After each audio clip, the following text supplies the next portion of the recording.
कलकत्ता से 400 किलोमीटर दूर नोआखली, आज के बांग्लादेश में पड़ने वाला ये छोटा सा जिला हिंदुओं के सबसे बड़े नरसंहार का स्मारक है। वो शरद पूर्णिमा का दिन था। बंगाली हिंदू इस दिन पारंपरिक रूप से माता लक्ष्मी की पूजा करते हैं। इसे बंगाल में कोजागरी पूजा के नाम से जाना जाता है।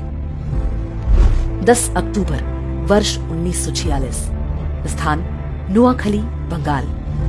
सूफी दरगाह दायरा शरीफ के खादिम पीर गुलाम सरवर ने 20,000 मुसलमानों को संबोधित करते हुए कहा, अपने खेतों में तुम जो चावल उगाते हो उसे कौन खाता है? हिंदू खाते हैं। हिंदुओं की औरतें सुंदर क्यों होती हैं? क्योंकि उन्हें अच्छा खाना मिलता है।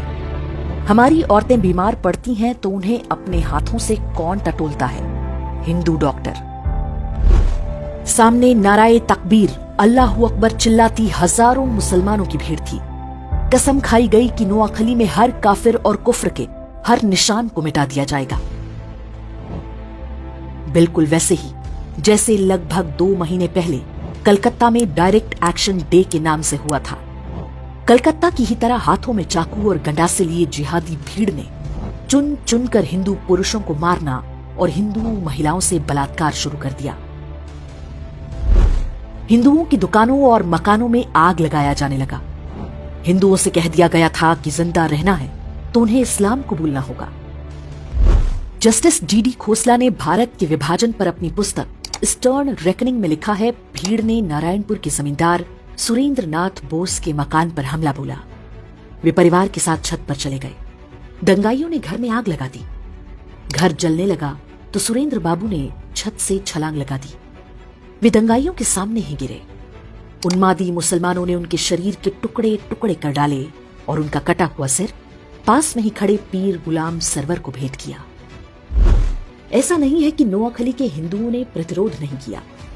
हिंदू महासभा के नेता और वकील राजेंद्र लाल रॉय चौधरी ने लोगों को संगठित करके संघर्ष का प्रयास किया, लेकिन वे सफल नहीं हो पाए। उनके घर को भी जला दिया गया। मजहबी दंगाई राजेंद्र लाल रॉय चौधरी को अपने साथ ले गए। बाद में उनका कटा हुआ सिर सूफी गुलाम सरवर को पेश किया गया। उनकी 2 बेटियों को मौलवियों ने आपस में बांट लिया। कलकत्ता में डायरेक्ट एक्शन डे के विरोध में गोपाल पाठा ने हथियार उठाया था। उनका प्रतिरोध सफल रहा था क्योंकि कलकत्ता में हिंदुओं की जनसंख्या अधिक थी, जबकि नोआखली में हिंदू मात्र 20% थे, जबकि मुसलमान 80% थे। तब जो नोआखली में हुआ वो आज हम कश्मीर से लेकर केरल और कैराना तक में आए दिन देखते हैं। 10 अक्टूबर 1946 को शुरू हुआ ये हिंदू नरसंहार चलता रहा और बाकी देश में किसी को कुछ भी पता नहीं चलने पाया। 15 अक्टूबर को नोआखली नरसंहार की सूचना दिल्ली पहुंची। 17 अक्टूबर को गांधी जी ने प्रतिक्रिया देते हुए कहा, हिंदू महिलाओं को मरने की कला सीखनी होगी। बलात्कारी के सामने झुकने से अच्छा है कि वे अपने हाथों से अपना गला घोंटकर या जीभ दांतों में दबाकर मर जाएं। गांधी के इस असंवेदनशील बयान से पूरे देश में हिंदुओं में कड़ी प्रतिक्रिया हुई। इसलिए अगले दिन उन्होंने प्रार्थना सभा में अपने विचारों को और भी स्पष्ट करते हुए कहा, कल मैंने कहा था कि हिंदू महिलाएं अपना गला घोंटकर या जीभ दांतों से काट कर मर जाएं, लेकिन मुझे बताया गया है कि ऐसा करने से आत्महत्या संभव नहीं है। ऐसे में मैं हिंदू महिलाओं को जहर खाने की सलाह दूंगा। मैंने सुना है कि योग क्रिया से भी आत्महत्या की जा सकती है। मैं पता करूंगा कि ऐसा कैसे किया जा सकता है। नोआखली में हिंदू मारे जा रहे थे। अहिंसा और शांति के पुजारी गांधी जी हिंदू महिलाओं को आत्महत्या करने के नए नए उपाय बता रहे थे। नोआखली और आसपास के क्षेत्रों में जिहादी निर्वस्त्र हिंदू महिलाओं के जुलूस निकाले जा रहे थे, लेकिन गांधी शांति और अहिंसा की अपनी विकृत धारणा का सार्वजनिक प्रदर्शन पूरी निर्लज्जता से करते रहे। 19 अक्टूबर को कलकत्ता के अमृत बाजार पत्रिका में एक समाचार छपा जिसमें नोआखली के विभूति भूषण दास के हवाले से शीर्षक दिया गया, वी ऑल हैव बिकम मुस्लिम। इसमें बताया गया कि नोआखली में अधिकांश हिंदू पुरुषों को काट डाला गया है। महिलाओं और बच्चों को जबरन मुसलमान बना दिया गया। उन्हें गोमांस खिलाया जा रहा है और 5 वक्त नमाज पढ़ने का आदेश दिया गया है। बंगाल के तत्कालीन गवर्नर ने भी अपनी रिपोर्ट में इसकी पुष्टि की। नोआखली में जिन पुरुषों की हत्या की गई, उनकी विधवाओं का निकाह उनके ही पति के हत्यारे के साथ पढ़वाया गया। बूढ़े मौलवियों की गिद्ध दृष्टि छोटी बच्चियों पर थी, जिन्हें वे अपनी हवस का शिकार बना सके। गांधी के कहने पर कांग्रेस के तत्कालीन अध्यक्ष आचार्य कृपलानी और उनकी पत्नी सुचेता कृपलानी नोआखली के दौरे पर गईं। आचार्य कृपलानी ने अपनी पुस्तक Gandhi his life and thoughts में लिखा है कि हमारी मुलाकात बंगाल के मुख्यमंत्री सुहरावर्दी और गवर्नर फ्रेडरिक बरूद से हुई। जब मैंने हिंदू महिलाओं के अपहरण और बलात्कार की बात पूछी तो गवर्नर बरूद ने उत्तर दिया, ये तो होना ही था। हिंदू महिलाएं मुस्लिम महिलाओं की तुलना में अधिक सुंदर होती हैं। मेरा मन किया कि मैं उन्हें वहीं पर पीट दूं, लेकिन मैंने खुद को रोक लिया। सुचेता कृपलानी ने कुछ हिंदू महिलाओं को बचाकर राहत कैंपों तक लाने में सफलता पाई। पीर गुलाम सरवर हुसैनी इस बात से इतना भड़क गया कि उसने फतवा जारी करके कहा कि जो भी सुचेता कृपलानी के साथ बलात्कार करेगा उसे गाजी की उपाधि दी जाएगी। इसका परिणाम हुआ कि सुचेता कृपलानी हर समय अपने साथ जहर का कैप्सूल रखा करती थी।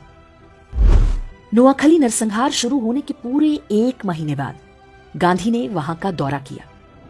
वे सबसे पहले पास के तिपरा नाम के स्थान पर गए। यहां दंगा पीड़ित हिंदुओं के लिए राहत शिविर चला रही सुचेता कृपलानी के साथ गांधी की मुलाकात हुई। उनके काम से खुश होने के बजाय गांधी जी ने सुचेता कृपलानी से कहा कि कैंप में रह रही हिंदू महिलाओं को निःशुल्क खाना ना दिया जाए, बदले में उनसे काम कराया जाए। गांधी जी ने सुचेता कृपलानी को यह निर्देश भी दिया कि वे इन हिंदू महिलाओं से कहें कि वे वापस अपने गांव में जाकर मुसलमानों के साथ मिलजुल कर रहें, चाहे उनकी जान ही क्यों ना चली जाए। नाथूराम गोडसे और उनके मित्र नारायण आप्टे भी तब नोआखली गए थे। वहां पर वे राहत कैंपों में रह रहे हिंदुओं की सेवा करते थे। गोडसे और आप्टे ने वहां जो कुछ देखा और गांधी की बातें सुनी, ये कहना गलत नहीं होगा कि वही आगे चलकर गांधी की हत्या का कारण बना होगा। काशी हिंदू विश्वविद्यालय के संस्थापक महामना मदन मोहन मालवीय ने नोआखली में हिंदुओं के नरसंहार और महिलाओं से बलात्कार के वृतांत सुने तो उन्हें गहरा सदमा लगा। इसी कारण 12 नवंबर 1946 को उनका निधन हो गया। स्वतंत्रता के बाद बंगाल के पहले मुख्यमंत्री बने प्रफुल्ल चंद्र घोष ने अपनी पुस्तक Gandhi as I saw him में लिखा है, गांधी जी ने एक युवा से पूछा कि नोआखली में हिंदुओं और मुसलमानों की जनसंख्या का अनुपात क्या है। युवा ने उत्तर दिया, हिंदू 20% हैं और मुसलमान 80%। गांधी जी ने पूछा, जमीनें किस अनुपात में हैं? युवक ने बोला, 80% जमीनें हिंदुओं की हैं और 20% मुसलमानों की। तब गांधी ने कहा, संघर्ष का असली कारण यही है। अर्थात जिस व्यक्ति को राष्ट्रपिता बताकर देश पर थोप दिया गया, उसने जिहादियों के हाथों हिंदुओं के नरसंहार को आर्थिक असमानता से जोड़ दिया। जबकि नोआखली में रहने वाले हिंदुओं में बड़ी संख्या अनुसूचित जातियों की भी थी। ये लोग बहुत निर्धन थे। जिहादियों ने उनके भी पुरुषों की हत्या की और महिलाओं के साथ बलात्कार किया। लेकिन गांधी का ध्यान केवल जिहादी हिंसा का बचाव करने पर था। इसमें वो बहुत हद तक सफल भी रहे। स्कूली इतिहास की पुस्तकों में भी नोआखली नरसंहार को अमीर और गरीब के संघर्ष की तरह दिखाया जाता है। आज भी देश में अधिकांश लोग नहीं जानते कि नोआखली में क्या हुआ था और कैसे। वही हत्यारी मानसिकता आज भी देश भर में फल फूल रही है। 15 अगस्त 1947 को देश स्वतंत्र हो गया।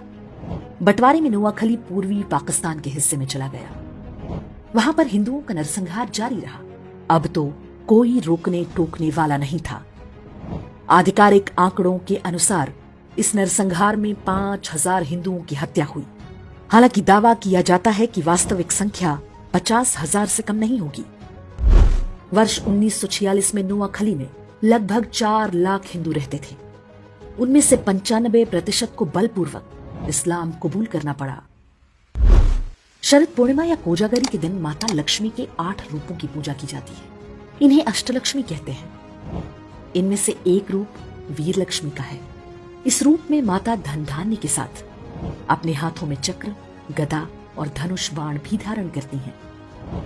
ये संदेश है कि धन तभी तक सुरक्षित है जब हाथों में शस्त्र और शास्त्र दोनों हों। शस्त्र केवल पूजने के लिए नहीं, प्रयोग के लिए है। चारों ओर से असुरों से घिरा हिंदू समाज जब तक इस बात को नहीं समझेगा, नोआखली जैसे नरसंहारों के लिए अभिशप्त रहेगा।